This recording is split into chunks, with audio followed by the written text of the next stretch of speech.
A Microsoft Excel formula can be complex and include many steps.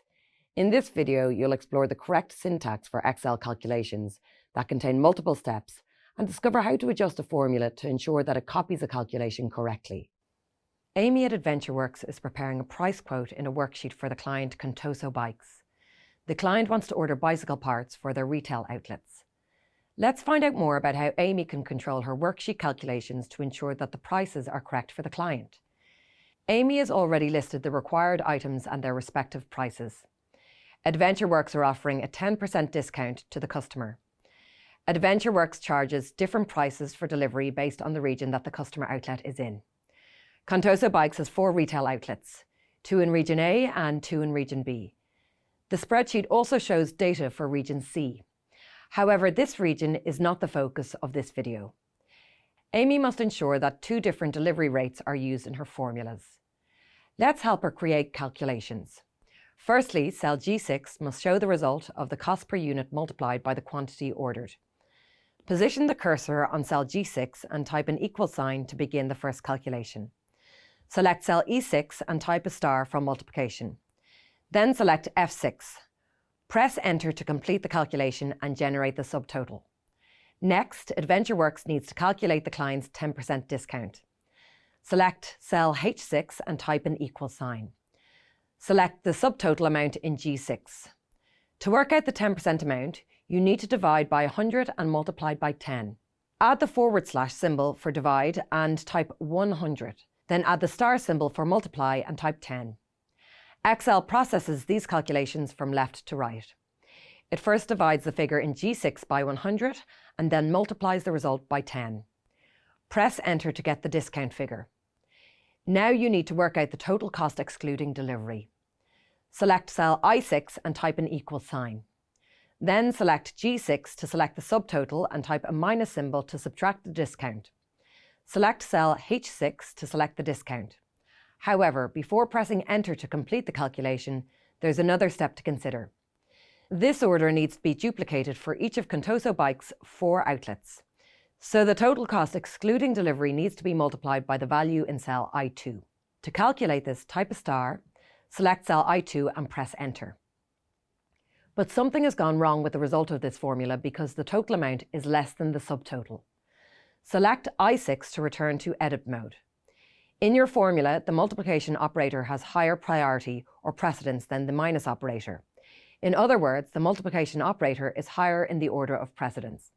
So Excel takes the discount in H6, multiplies it by the value in I2, and then subtracts that value from the total. To work around this, add an opening parenthesis before G6 and a closing parenthesis after H6.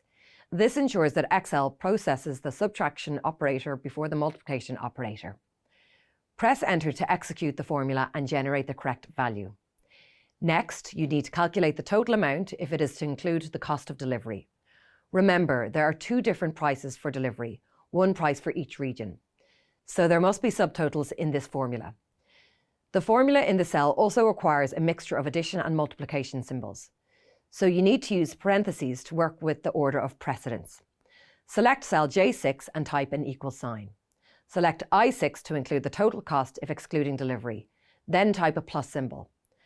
Type an opening parenthesis and the number 2. Add a star symbol and then select cell M2. Include a closing parenthesis. Type another plus symbol. Add an opening parenthesis, a number 2 and a star. Select cell M3. Type the closing parenthesis. Press Enter to calculate the result. The total cost when delivery is included is $22,930. Amy now needs to calculate these same costs for all the remaining categories in the worksheet. You could help her by using the autofill feature to copy the formulas that you've created to save time. However, some cell references will need to be made absolute to prevent the autofill process from changing them. Select cell I6, type a $sign in front of the letter I and another $sign in front of the number 2. Press Enter. The formula in J6 also requires a $sign. This time, instead of typing out each $sign, let's use a shortcut method. Enter edit mode on cell J6. Position the cursor on the M2 reference. This is the Region A delivery charge. Press the F4 key on the keyboard to bring up the $signs. Repeat this action for the M3 reference, the Region B delivery charge. Then press Enter to complete the formula. It's now safe to use autofill to copy these formulas, as the required cell references will remain absolute. Position the cursor on G6. A shortcut for autofill is available because there is a block of data to the left. Position the mouse pointer on the bottom right-hand corner of the cursor so that it becomes a black cross. Then double-click the mouse button. Excel uses the block of data to the left as a reference and copies the formulas down to G15.